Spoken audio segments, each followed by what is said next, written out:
Today is August 19th. Welcome to Big Book Daily. My name is Rob. I am an alcoholic.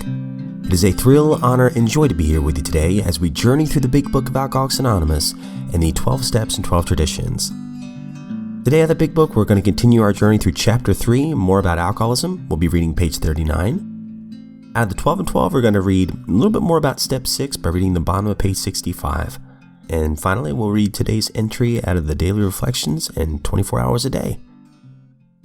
So with that, hope y'all are doing well this morning. We've been given a brand new set, once again, of 24 hours. And no matter what mistakes we made yesterday, we got a clean slate today. Get right back on it and do the best we can to show up best for the ones we love the most. That's always a good thing. And if you are still in the grips of alcoholism, my friend, just know that there's hope, and you can make the choice today to begin your brand new life. So with that, let's get to the good stuff. All right, my friends, so out of the Big Book today, I don't know if I said page 40 or 39, but we're definitely reading page 39. So we're going to learn about this other person, Fred. Yesterday, I think we talked about the jaywalker, and now we're going to talk about a man named Fred. All right, so we're on page 39.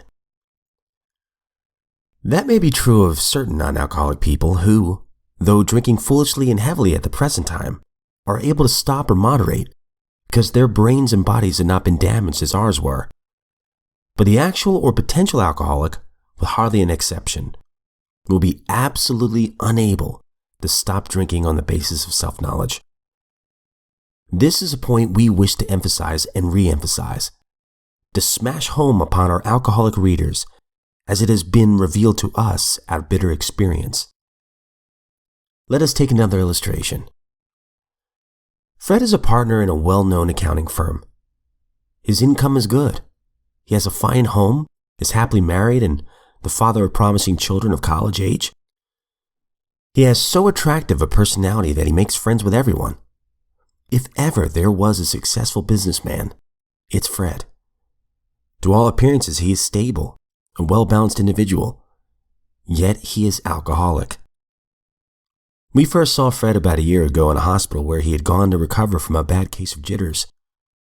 It was his first experience of this kind, and he was much ashamed of it. Far from admitting that he was an alcoholic, he told himself that he came to the hospital to rest his nerves. The doctor intimated strongly that he might be worse than he realized. For a few days, he was depressed about his condition. He made up his mind to quit drinking altogether. It never occurred to him that perhaps he could not do so, in spite of his character and standing.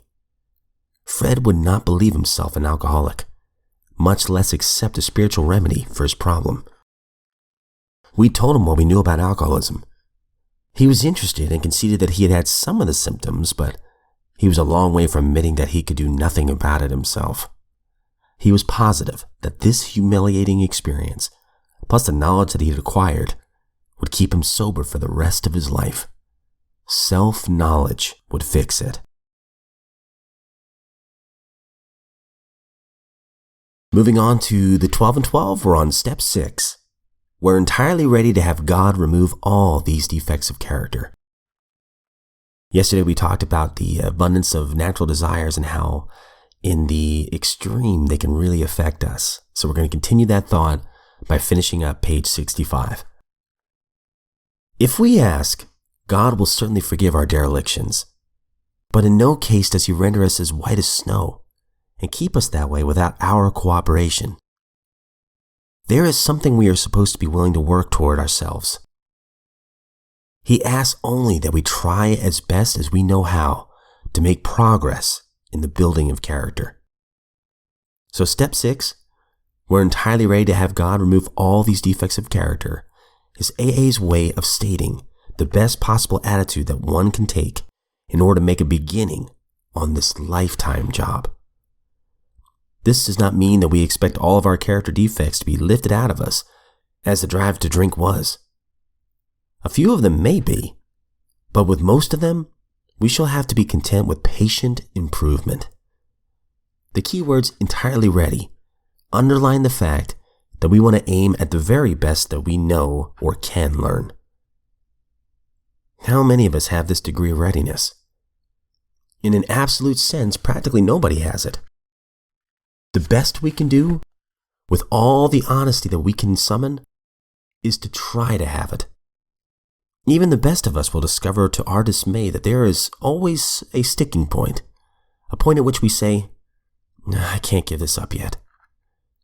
And we shall often tread on even more dangerous ground when we cry, this I'll never give up. Such is the power of our instincts to overreach themselves. No matter how far that we progressed, desires will always be found which oppose the grace of God.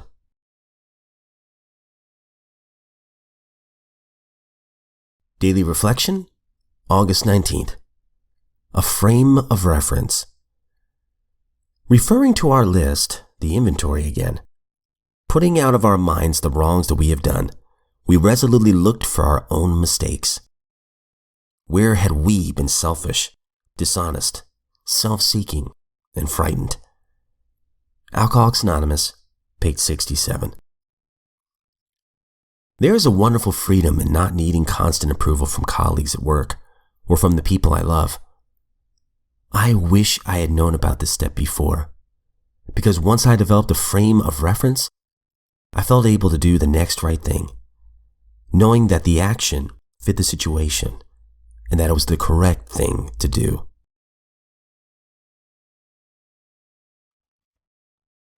"24 hours a day, August 19th. AA thought for the day. People of faith have a logical idea of what life is all about. There's a wide variation in the way each one of us approaches and conceives the power greater than themselves. Whether we agree with a particular approach or conception seems to make little difference. There are questions of each of us to settle for ourselves. But in each case, the belief in a higher power has accomplished the miraculous, the humanly impossible. There has come a revolutionary change in their way of living and thinking. Has there been a revolutionary change in me? Meditation for the day. Worship is consciousness of God's divine majesty. As you pause to worship, God will help you raise your humanity to His divinity. The earth is a material temple to enclose God's divinity.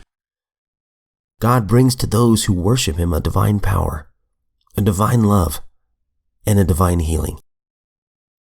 You only have to open your mind to Him and to try to absorb some of His divine spirit.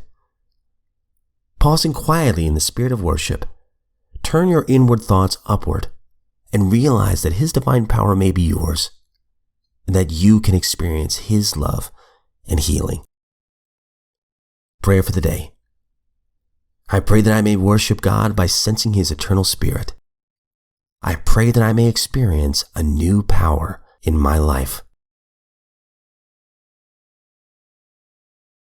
Okay, my friends, that concludes today's reading. Man, some great stuff today. I know I say it all the time, and there's great stuff every day, but stuff that really applies to me today, I guess I could say. Things I wonder about sometimes. Now, when I first thought about step 6, I was like, wait a minute. I'll try my best, but I'm not perfect. How am I going to be entirely ready to have God remove everything? Then I realized the entirely ready part. I think that's the willingness part. Do I have the willingness to work on these things? Am I saying that after this prayer, I'll never do them again? No. But I can say that I'm willing to work on it. And I'm willing to make progress in that area. And it says right here on 65, Step 6, we're entirely ready to have God remove all these defects of character, is a way of stating the best possible attitude that one can take in order to make a beginning on this lifetime job. It is a lifetime job. And just like the reading says, there are some things that God has removed from me pretty quickly. For instance, the desire to drink. And I'm so grateful for that. I don't obsess over the idea of drinking like I did several 24 hours ago. But there's other things like negative self-talk. that I can also say has improved, but it's still there sometimes. Thankfully, we have the spiritual tools to deal with them, these defects, when they do sprout about, I didn't have that before. I like this next line. A few of them may be, but with most of them, we shall have to be content. That means at peace with patient improvement. The key words are entirely ready. That's the willingness part. I'm willing to get this negative self-talk out of my system. I'm willing to take my health more seriously, whatever it might be, fill in the blank. And be content with patient improvement, because this will be something I have to work on for the rest of my life. And you know what? It's a blessing, right? Because it keeps me humble. If I were to have everything completely healed and be perfect, I got a feeling with my human nature, a little bit of pride would start stepping in. Look what I did. Look how great I am. So this keeps me humble. And I do see progress. That's the great thing. When we make this new path, at first we're stumbling and everything, and sometimes we might be at a crawl. But regardless of how fast we're moving, if we look behind us and see how far we've come, we'll realize, wow, we made it a long way already. So that's all we have for today, my friends. I hope you have a great day. And as always, please know I don't speak on behalf of AA, NA, Al-Anon. Also, please know that I am not a teacher. I'm just a friend reading through this book. And anything that I share, please, for the love of God, please do not take it as a gospel. I don't know, I just try to speak of my own experience and what stands out to me for the day. Consider it a commentary by a fellow drunk. That's it. And also know, if you are sober today, you're a miracle. You're an absolute miracle. I know the struggle, and I know that on the other side of that is a miracle. And if you're not sober today, again, as I said at the beginning, and you want to start, hey, there's support out there. Find the fellowship you need. Get plugged in. Isolation is one of the greatest enemies we can have when we're trying to recover. Trust me, I know. I've been there. But you are also a miracle too. You're alive today, and that means you have the opportunity and the hope to change. And I pray that you'll do that. If we're given another set of 24 hours, my friends, I look forward to seeing you right back here tomorrow.